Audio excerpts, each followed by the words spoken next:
Hello टाटाच fan.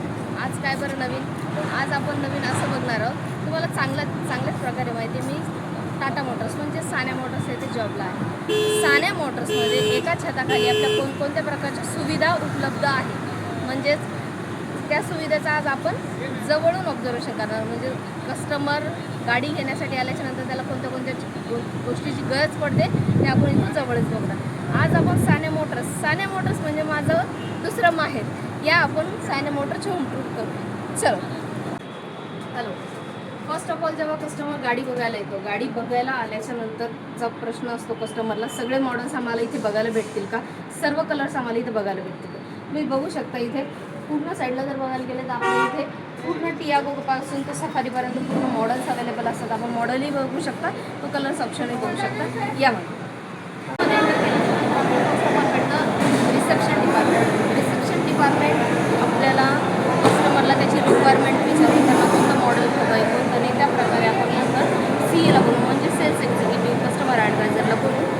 Customer adviser व कस्टमरची meeting करून त्यामध्ये गाडी सिलेक्शन करण्यासाठी मदत करतो. बघा इथे मॉडेल व गाडी सिलेक्ट झाल्याच्या नंतर फर्स्ट स्टेप येते कस्टमरला गाडी घेण्यासाठी करायचा आहे फायनान्ससाठी आपल्याकडे टोटल 35 बँक टॅब आहेत. आपण सगळ्या बँकमधून आपण लोन करू शकतो. त्यामध्ये गाडी जर एक्सचेंजला असेल तर कस्टमरची आपण एक्सचेंजची गाडी घेऊन आपण तिची योग्य ती व्हॅल्यूची अमाऊंट देतो. त्यामध्ये RTO, इन्शुरन्स, फास्टॅग, परत सगळ्या ज्या प्रोसिजर आहे आपण इथूनच करतो. हे जे आहे आपलं बॅक ऑफिसमध्ये पूर्ण प्रोसिजर व्यवस्थित चालत असते. बॅक ऑफिस झाल्याच्या नंतर कस्टमरची बुक झाल्याच्या नंतर डिलिव्हरीसाठी आपण गाडी गोडाऊनवरून सर्व्हिस सेंटरला मागवतो. सर्व्हिस सेंटरला गाडी आल्याच्या नंतर गाडीचा प्रॉपर आपण PDI करून घेतो. गाडी सर्व्हिस सेंटरमध्ये PDI होते. PDI झाल्याच्या नंतर आपण वॉशिंग सेंटरला गाडी लावतो. वॉशिंग गाडी प्रॉपर होते. गाडी वॉशिंग झाल्याच्या नंतर कस्टमरच्या रिक्वायरमेंटनुसार, कस्टमरच्या इच्छेनुसार जर कस्टमरला जर गाडीला कोटिंग करायचं असेल, टेफ्लॉन कोटिंग असेल किंवा सिरॅमिक कोटिंग असेल, हे कोटिंग डिपार्टमेंट आहे. या ठिकाणी आपल्याला कोटिंग पण केले जाते. कोटिंगच्या नंतर जर कस्टमर गाडीमध्ये जर काही इश्यू असेल तर आपण त्या सर्व्हिस सेंटरमध्ये सॉल्व्ह करतो. म्हणजे इनबिल्ट जर बघायला गेलं तर सर्व्हिस सेंटरमध्ये आपल्याला washing plus coating plus service centre या तिन्ही गोष्टीची सुखसुविधा आपल्याला एका छताखाली मिळणार आहे. नाही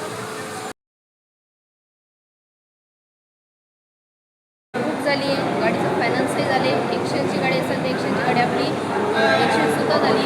त्यानंतर गाडी वॉशिंग झाली आहे, कोटिंग झाली आहे, गाडीचा काही प्रॉब्लेम असेल तर तो सॉल्वही झाला आहे. त्यानंतर सगळ्यात मेन पार्ट येतो तो शेवटचा, तो म्हणजे डिलिव्हरी सेशन. डिलिव्हरी सेशनमध्ये जर बघायला गेलं तर सान्या मोटर्समध्ये आपल्याला 2-3 सेरेमनी आपण पार पाडत असतो. 2-3 सेरेमनी म्हणजे आपण त्याच्यामध्ये कर्टन ओपनिंग देणार तुम्हाला, केक कटिंगही देणार तुम्हाला, की सेरेमनीही देणार तुम्हाला. त्यानंतर जर बघायला गेलं तर कस्टमरच्या आवडीसाठी व इच्छेसाठी आपण फर्स्ट ऑफ ऑल पहिली गोष्ट करणार म्हणजे आपण त्यांना व्हिडिओ एडिटिंग ही एकदम फ्री ऑफ कॉस्ट आपण त्यांना ऑफर करत असतो. त्या व्हिडिओ एडिटिंगमुळं कस्टमर शेवटी जाता अत्यंत खुश व हॅपी होऊन जातो. ही आहे सान्या मोटर्सची सगळ्यात